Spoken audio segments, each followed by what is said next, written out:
Napakatalutalo kung magpaliwanag itong si David kay Ramon at Tanggol. Sobrang nagulat itong si David sa panggugulat ni Tanggol sa kanya. Depensa naman ni David, si Olga umano ang may kagustuhan na magpanggap siya sa mga Montenegro. Ngunit hindi lumambot ang puso ni Tanggol para awaan lang itong si David. Mas lalo pa itong nagalit, lalo pa't nanumbalik sa kanyang isipan ang pagtatarantado ni David sa kanya noon. Kakalabitin na sana ni Ramon ang gatang sa kanyang armas at tutulukan ang buhay ni David. Ngunit pinigilan ni Tanggol itong si Ramon sapagkat may iba siyang plano para kay David.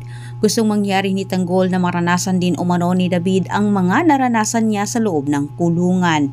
Kulungan din ang bagsak ni Rigor. Sa kanyang pagising, nakaposas na siya at nagtataka pa siya bakit umano ginawa nito sa kanya. Ngunit pinaalala ni Mado sa kanya ang ginawa kay Agustus.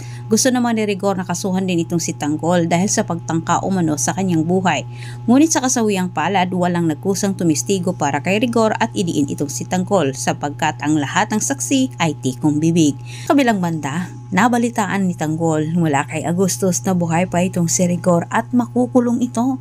Natutuwa naman itong si Ramon. Para sa gayon ay maranasan din umano ni Rigor ang mga naranasan din nila sa loob ng kulungan.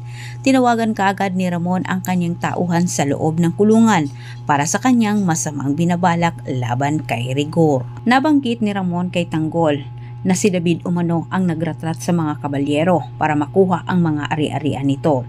Kinumbinsi ni Tanggol itong si Ramon na pakawalan umano itong si David para sa kanyang paghihiganti. Pero hindi pumayag itong si Ramon dahil natakot siya na baka matakasan sila ni David at makarating kay Rigor na siya ay buhay pa. Ngunit sinabi ni Tanggol na wala nang magagawa umano itong si Rigor dahil makukulong na ito at higit sa lahat kailangan umanong pagbayaran ni David ang pagtapos sa buhay ng mga kabalyero.